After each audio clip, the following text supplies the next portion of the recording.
Bonjour à tous, aujourd'hui je vous propose une nouvelle vidéo qui va avoir pour objectif principal de s'approprier la méthode de tracé des queues d'aronde que je vous présente ici même.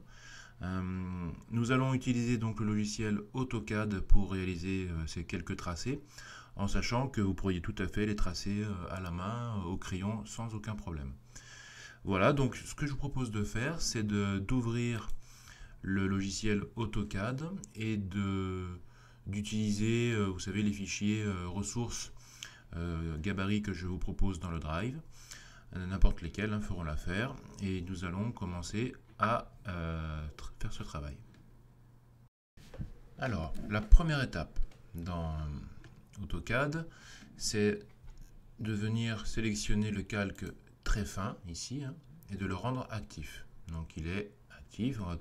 Chaque trait qu'on va pouvoir dessiner va être correspondant aux paramètres de ce calque. D'accord? Voilà. Alors ensuite, en ressources, donc vous avez cette méthode de tracé de queue d'aronde qui a l'intérêt, l'avantage de marcher simplement dans tous les cas de figure, c'est-à-dire selon toute dimension de tiroir. Il existe d'autres méthodes de tracé tout aussi efficaces qui sont plus basées sur des connaissances géométriques, notamment Thalès. Cette méthode-là, moi, je l'aime bien parce qu'en fait, elle est très cartésienne. Elle est basée sur deux formules qu'il faut savoir appliquer. Et une fois que vous les appliquez, je dirais même bêtement, le résultat sera à la hauteur. C'est pour ça que j'ai décidé de vous présenter cette méthode en détail. Donc cette méthode se résume en 4 étapes. 1, 2, 3, 4. Et il faut bien comprendre que la vue qui est proposée ici pour vous, c'est une vue d'une façade de tiroir qui est vue en bois de boue, puisque notre rainure pour le fond de tiroir est ici, et que la configuration du tiroir est un tiroir de type queue d'aronde recouverte, c'est-à-dire que ici même vous avez l'arête qui correspond au parement du tiroir, et donc vous avez un tracé de 4 mm ici, tracé à l'atelier éventuellement Etrusquin, qui vous permet de recouvrir de matière, de bois, les queues d'aronde. Voilà, donc je vous laisserai vous référer au cours de technologie sur le tiroir d'ébéniste pour bien comprendre ces notions-là. Mais voilà, dans notre contexte, positionnons notre regard face à une façade de tiroir vue en bout. Donc, on va aller sur AutoCAD et on va en fait tracer un rectangle correspondant à cette façade de tiroir. Donc, allons-y. On va prendre la fonction ligne, par exemple, et nous allons activer le mode orthogonal. On va se positionner quelque part dans notre fichier de travail, peu importe où. Et puis on va cliquer un point de base, on va étendre vers la droite et nous allons stipuler une distance au clavier de 100 mm. Bouton entrée. Ensuite, on va descendre notre curseur vers le bas et nous allons donner une épaisseur de façade de tiroir de 22 mm. Et on revient à gauche en horizontal sur 100 mm et on ferme notre rectangle. Clic droit et entrée.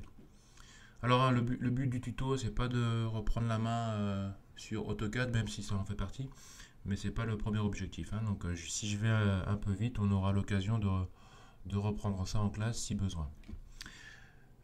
Nous allons terminer en faisant un petit... Regardez, on va prendre la fonction ligne et je vais dessiner en fait la rainure. Donc une méthode efficace, on va partir de ce point-là. Toujours en horizontal, je vais ouvrir de 10 mm vers la gauche pour avoir en fait un point de repère. Je remonte 10 mm. Excusez-moi, c'est pas 10, c'est 5. Donc là, je fais une erreur. Je reprends la fonction ligne. Je me mets au bout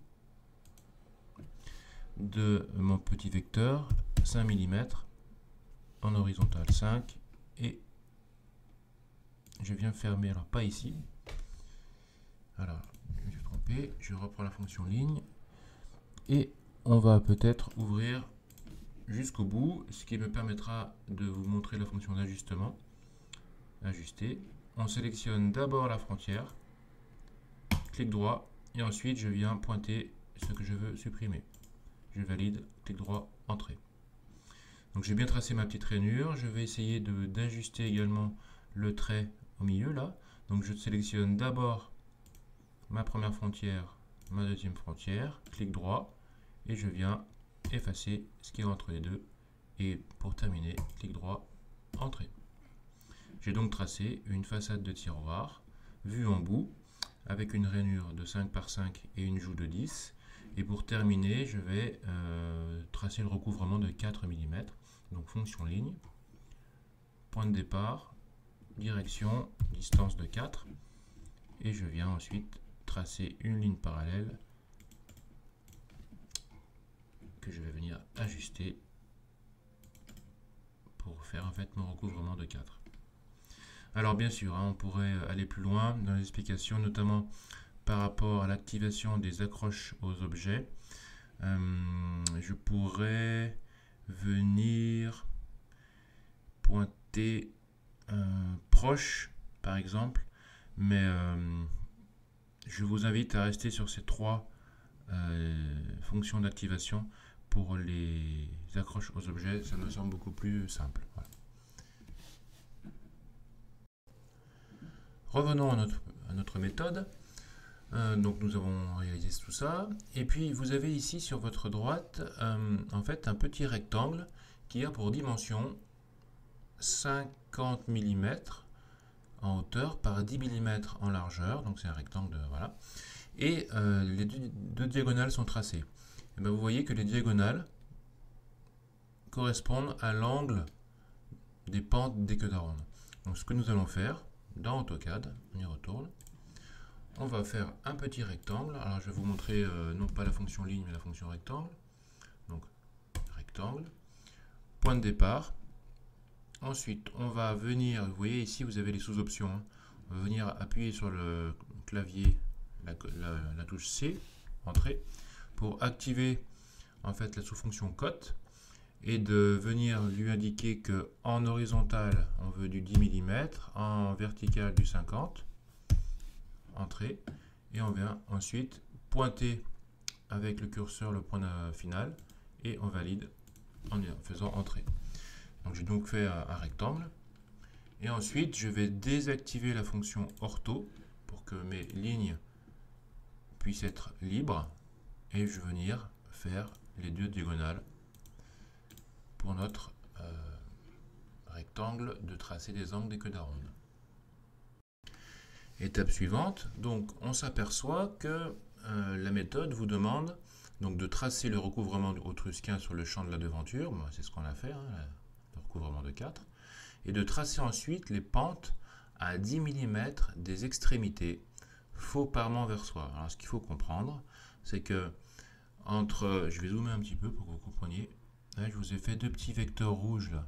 Vous voyez ici, là, je ne sais pas si vous voyez l'écran, mais ici, à l'intérieur de la façade, côté faux parement donc, voilà, il faut tracer deux vecteurs de 10 mm pour que les pentes extérieures des queues d'aronde puissent prendre naissance, tout en sachant que les pentes extérieures sont toujours, enfin les pentes périphériques sont toujours vers l'extérieur. Donc passons à l'exécution sur AutoCAD. Voilà, donc toujours pareil, donc on va revalider le mode ortho, petite ligne de 10, horizontale dans cette direction. Je m'arrête là. J'en fais. Bon, ici, je sais que j'ai mis 10 mm, donc on va rester sur ce point de repère. Et je vais en fait copier cette pente. Donc je sélectionne mon vecteur, clic droit. Je prends le point de départ de la copie jusqu'au point d'arrivée.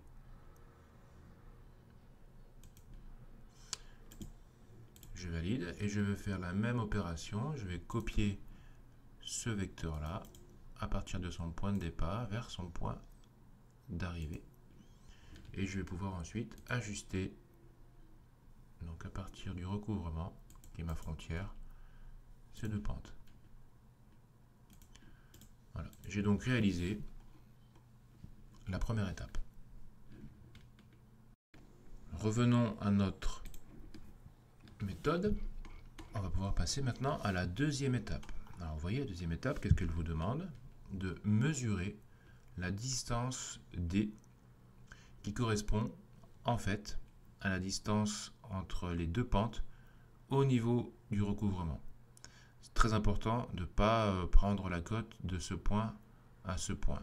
Hein, c'est les mêmes, mais dites-vous bien qu'il faut bien le prendre de point à point. Ce sera une méthode utile quand vous aurez des façades qui ne seront pas recouvertes. Voilà, donc prenez la bonne habitude. Donc on va aller mesurer cette distance. Pas de souci, AutoCAD. On vient prendre la fonction de cotation. Alors, de point à point. Hop. Et nous avons donc une distance de 87 mm. Alors, en sachant que AutoCAD est paramétré pour avoir des chiffres entiers, on pourrait paramétrer des virgules pour être encore plus précis, mais ça n'a que peu d'intérêt dans notre cas. Parfait, on a mesuré notre distance. Ensuite, on revient. La méthode vous demande de définir la valeur de l'interqueux IT de votre système de queue d'aronde. Généralement, en ébénisterie, l'intervalle de l'interqueux est compris entre 2 mm pour les projets les plus fins, jusqu'à 5 mm, voire 6 pour les choses plus on va dire grossières. Moi, j'aime bien mettre 3 en général. Donc, je vais fixer mon IT à 3 mm. Je le fixe, d'accord? Et du coup, je peux valider les 3 paramètres qui vont rentrer en jeu dans ma prochaine formule, c'est-à-dire l'épaisseur de tracé des pentes. Donc, c'est bien cette dimension-là, l'épaisseur. Hein. Donc, hors recouvrement, donc 22 d'épaisseur de total de façade moins 4 de recouvrement. On est sur une épaisseur de travail de 18 mm. Notre distance D qui est mesurée, donc 87 mm. Et puis notre notre valeur fixe, qui est notre interqueux de 3 mm. Et à partir de ces 3 éléments, nous allons pouvoir appliquer bêtement la première formule qui va vous permettre de connaître le nombre de queues d'aronde de répartition sur votre façade. Plus votre façade sera haute, hein, plus elle sera, la distance ici sera importante, plus vous aurez de queues d'aronde. D'accord? Donc, il faut avoir une répartition harmonieuse, et donc cette formule nous permet de le faire. Et donc, si on applique la formule, on s'aperçoit que on obtient, même si on prend 87 en nombre entier, on s'aperçoit qu'on obtient un nombre à virgule 4,29, et donc il faudra retenir le nombre entier par défaut, c'est-à-dire 4 queues d'aronde. Nous aurons dans notre tracé 4 queues d'aronde. Étape 2 terminée. Passons à l'étape suivante, l'étape 3. Alors, la formule vous demande d'appliquer ces éléments pour calculer l'ouverture du compas. Hein, puisque si on se positionne à l'atelier, par exemple, on aura besoin du compas pour faire une répartition de tracé des queues d'aronde. Hein, donc, je vous montrerai cette méthode juste après. Mais pour l'instant, on va appliquer cette formule. Donc, D plus IT divisé par le nombre de queues d'aronde préalablement trouvé. Ce qui vous donne un calcul simple de 22,55 mm de résultat. Une fois qu'on a cette donnée, on peut passer à l'étape 4. Et l'étape 4, elle est un peu plus délicate, mais vous verrez, c'est très facile. Elle vous permet de pointer donc l'écartement d'un compas pour positionner, en positionnant la pointe sèche ici, là, sur l'extrémité de la première pente qu'on nous a tracée, et de donner son écart pour le départ de la suivante. Vous voyez, donc on a à chaque fois là 22 mm,55 d'écart sur la pente de gauche qui est de couleur rouge, et on fera la même manip pour la pente de droite qui est de couleur bleue. Donc je vous montre tout de suite sur AutoCAD. C'est super simple, donc on y retourne. On va fonctionner avec la fonction de copie. L'objet que nous souhaitons copier, c'est celui-ci. Je valide. Point de départ, direction vers la droite, et on saisit au clavier la distance. 22,5. Je crois que c'est 55. 22,55. Hop. premièrement. Ensuite, je redonne la direction. Excusez-moi, j'ai fait une copie. Hop, point de départ, direction 22.55, très bien. Et on peut reprendre point de départ 22.55. Ça n'a pas marché, je reprends. Vecteur. Voilà, donc j'ai bien réalisé mes vecteurs de pente de gauche et je fais pareil avec le vecteur de droite. Donc copie,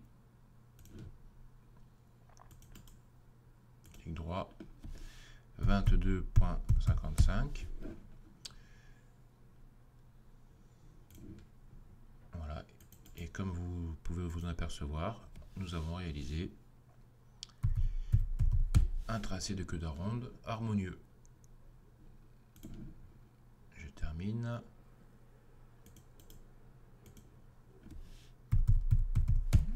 Voilà, mon téléphone qui sonne. Voilà, excusez-moi. Et donc, du coup, eh bien, on s'aperçoit qu'on a 1, 2, 3, 4 queues d'aronde parfaitement réparties avec un interqueue, si je le cote, qui doit être assez proche des 3 mm. Voilà. D'accord ?